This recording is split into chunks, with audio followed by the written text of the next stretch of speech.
Okay, today we're going to be pouring a very small apartment-size kitchen pour in place. We're going to be using the Zcounterform products and an off-the-shelf bagged concrete mix, Quikrete 5000. I'm going to cover basic setup as well as a few little tips and tricks that I've learned throughout the years of doing this. Welcome to DIY Concrete Countertops. Now, I certainly won't claim to be an expert on the subject of concrete countertops, although I have poured a few. So if there's just one or two tips offered up in this video that help you with your project, well then I guess it all will have been worth your time. So sit back and enjoy the show. Alright, to start off, we've pulled the appliances away from the wall, and we're going to also remove the faucet. We will leave the sink in place.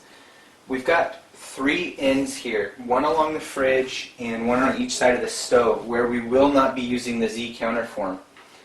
And for the sink knockout, I will not be using a Zcounterform sink knockout kit. Sometimes these corners can get a little bit tight and it's not ideal for the Zcounterform sink knockout kit. We're just going to be using foam. We also have a little area up here in the front corner where we're going to be dealing with some wall coverings. Luckily, the previous crew hasn't done anything else to finish this out, so we will be able to modify it slightly to fit our countertop. Okay, the very first thing as far as form construction that I'm going to do is just pull a rough measurement off of each of these ends. And it looks like I'm going to be working with a minimum of 26 inches. The reason that I say a 26-inch piece is because the Zcounterform will overhang, and I want to make sure I cap that completely. Okay, what I've done is I very temporarily tacked this piece in place. It's not permanent, but this is going to allow me to get a very exact measurement on this run. Okay, I've got my first back piece cut. Now, I don't bother to miter the corners here where it's going to butt up to another piece.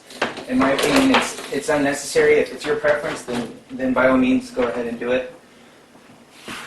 And I'm just using a regular compound miter saw with a finish blade on it. And so I'm going to be using a 1-inch drywall screw. What I want to do is I want to butt this piece up very tight into this corner here. And I'm going to attach it within 1 inch of the end.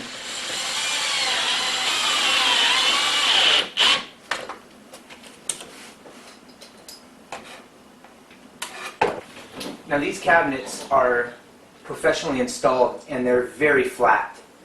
Occasionally you will run into instances where there's dips in your cabinet. Now, more importantly than following the dips in your cabinet is making sure that the back of your countertop is level. And if need be, you can shim this form up slightly with a composite shim underneath and screw through the shim into your substrate. You can check your flatness with a level, or you can snap a chalk line. Important here is making sure that your form is holding tightly to the back wall. As you can see, they are very nice and very flat. I'm going to pull a measurement off of this front edge. When I transfer that measurement over to my Z-form, I'm going to need to remember where to mark that and what direction to cut it on the miter saw. So the first thing I'm going to do is start by orienting my piece exactly how it will be installed on the countertop and cutting that 45-degree angle. You can see we've got our 45-degree outward-facing cut, but we pulled our measurement from right here in this corner. So what I'm going to do is I'm going to flip this up, and I'm going to hook my tape on the back side and transfer my measurement over to this side, which is going to be a regular 90-degree cut. Okay, now I've flipped my piece back down. I've got my cut here. This piece of Z-form was damaged in shipping, so I've got to be very careful about this loose end flopping around as I'm cutting. The key to cutting this stuff is just to cut it very slowly. Don't get ahead of yourself.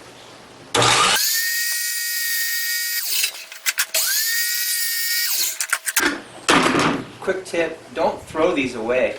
These are useful later on, and I'll show you exactly how. And nice tight fit. Okay, we're going to push this in tight against the cabinets and start screwing down.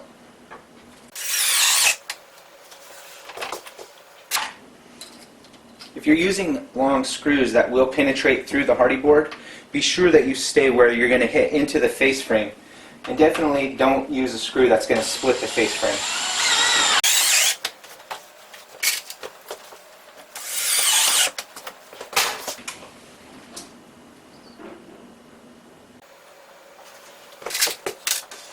Or just work your way down, paying close attention to the waviness this way as well as this way. As I mentioned earlier, it's more important to be straight than it is to follow the changes in your cabinetry. Now that I've got front and rear form heights established, what I can do is put in this end cap permanently. Now we'll work on this return. Okay, now you can see our piece is fitting in here very nicely. But you might wonder about that little piece left open there. That's not enough room. That's not significant enough for any water or concrete to really escape out of during our pour. So what we'll do is we'll put a small piece of tape over it and we'll call it good from there.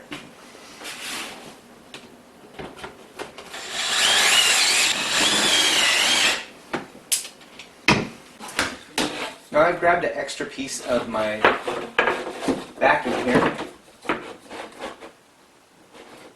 and I'm just going to use this as a height reference.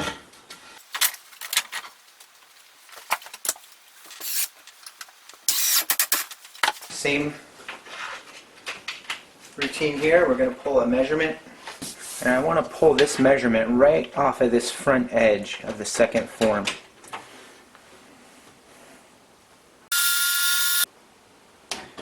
Quick pro tip for you: if you're a beginner and you're not 100% confident in your cutting and your measuring, cut your pieces a little bit large, bring them over and test fit them. You can always cut a little bit off, but you hate to throw away an entirely usable piece because it's just a little bit too short.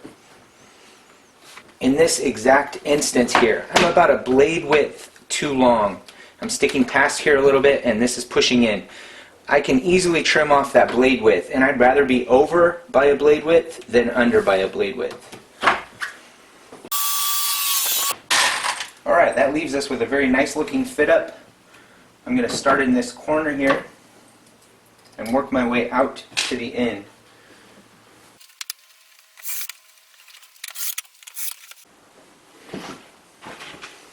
Okay, now we've got a well-established rear and front grade height, so we can finish attaching this.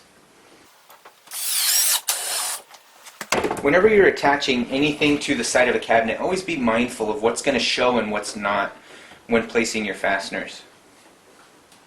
Now I've got kind of a unique circumstance here where the wall coverings are going to interfere with the countertop. We have two options. We can butt the countertop up to the wall coverings, but that wall covering will then be trapped behind the countertop, which is not ideal. I've got here a small piece of the counterform, and what I'm going to do is just hold it up, trace this out, and I will probably end up notching that with the oscillator tool.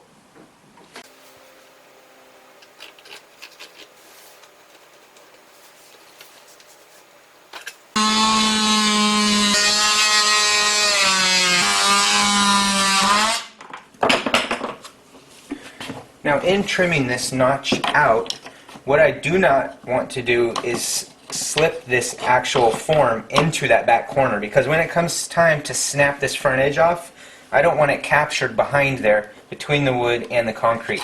Therefore I will just be butting up, but I will let the concrete flow around into that corner. Okay, same routine. We've measured, cut, and installed our rear piece, mocked up the front piece, and now we can pull the measurement here off of our wall covering.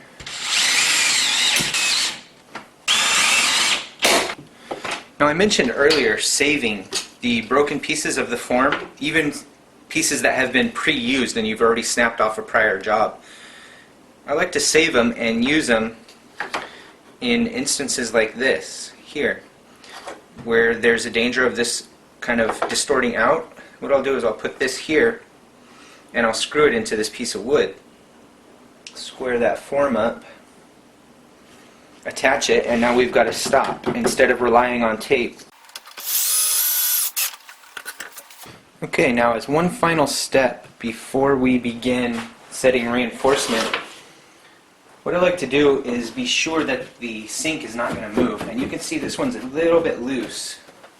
All that we're going to do to eliminate that problem is take a screw and put it on each corner. Now you absolutely do not want to put it in where it's crooked. You're not knocking it out of square.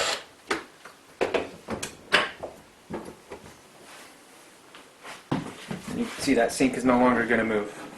When choosing a knockout for your faucet to go through your substrate, what you're going to want to do is determine whether or not your faucet stem has enough thread to go through a 2-inch countertop. And it appears that this one will, no problem. Otherwise, what you have to do is use a knockout with a bigger base on it. Now I keep a whole big bag of different styles of knockouts, and you can see there's a lot of different ones that are for different things. This is for a drain in the bottom of a sink. Now this is what I was talking about with a faucet that might not have a long enough stem on the bottom to go through a full thickness countertop, where you need to have a bigger knockout for the washer to go. Same thing here. Or you have these style knockouts which will go through a full 2-inch countertop. Now, not all knockouts need to be purchased. You can improvise, and in a little bit we're going to talk more about foam. You can easily take a hole saw and cut out a knockout out of foam and tape it. You can also use PVC pipe. I've had a fair amount of luck using PVC pipe in the past. Perhaps the best piece of advice that I could give you as far as knockouts is try to stay away from wood, as wood will absorb the water and swell and cause problems.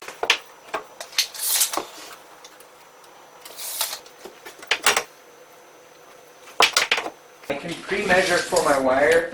I know that I'm going to cut it to 24 inches, which is going to give me a small amount of space between the front of my form and the wire. We don't want that wire too close to that form edge because it can cause staining or ghosting or even rust. So we're going to hold it 24 inches. The actual countertop is 25.5, which will give us a small space off the back and a decent amount of space off the front.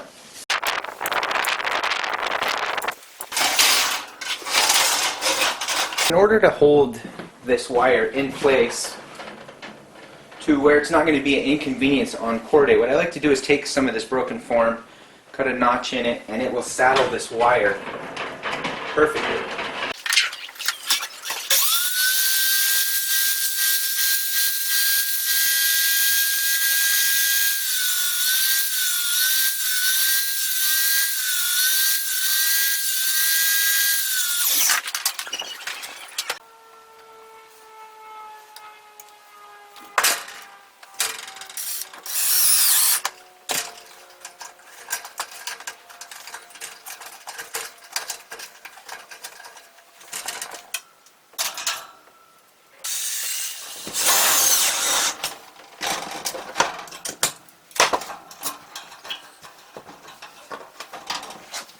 Okay, I wanted to just quickly shoot back over to my shop to talk about foam.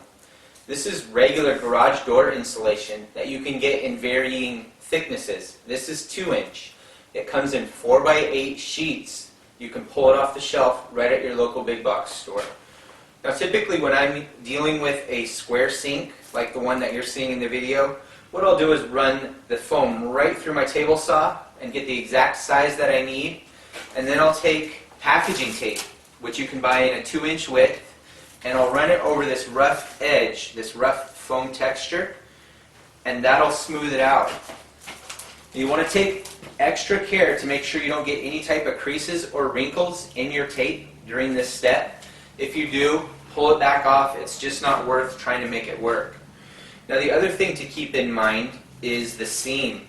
When the two pieces of tape meet, it's going to leave a seam, which the concrete will mimic. You'll want to kind of keep in mind that you want to hide that from the eye. In other words, don't put it on the back edge of that sink or on the side. Keep it on the edge of the sink that you will not see, nearer to yourself.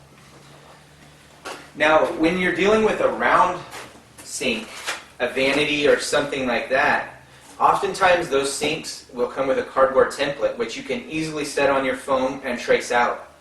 If you don't have a cardboard template, what you're going to have to do is work off of a grid, kind of take measurements, write a grid, and come up with the shape that's going to work best for you. Now, I mentioned earlier in this video that the Zcounterform sink templates sometimes won't bend tight enough to fit in a sink corner. I have had a bit of luck heating these up, and they do bend pretty tight, but sometimes a piece of foam is just more suited. And in those instances, what I'll do is I'll pull that tape extra tight around the corner to kind of round it off.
Now, one thing that I did not get to demonstrate on this small job was an outside corner.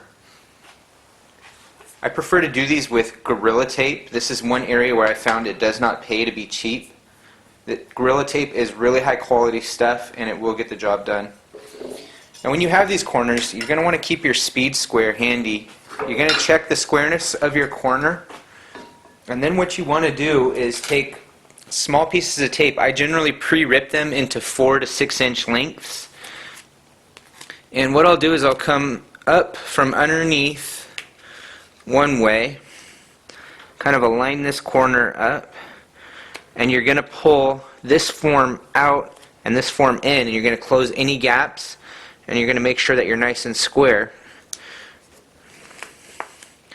You're going to tape that up, fold those over, keep them nice and flat.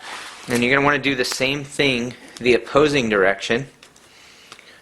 Keep everything nice and flat, nice and square. Check your transition here between the two pieces. Same thing, fold it up and over. Okay, now what we've done is we've sealed the bottom seam of this form.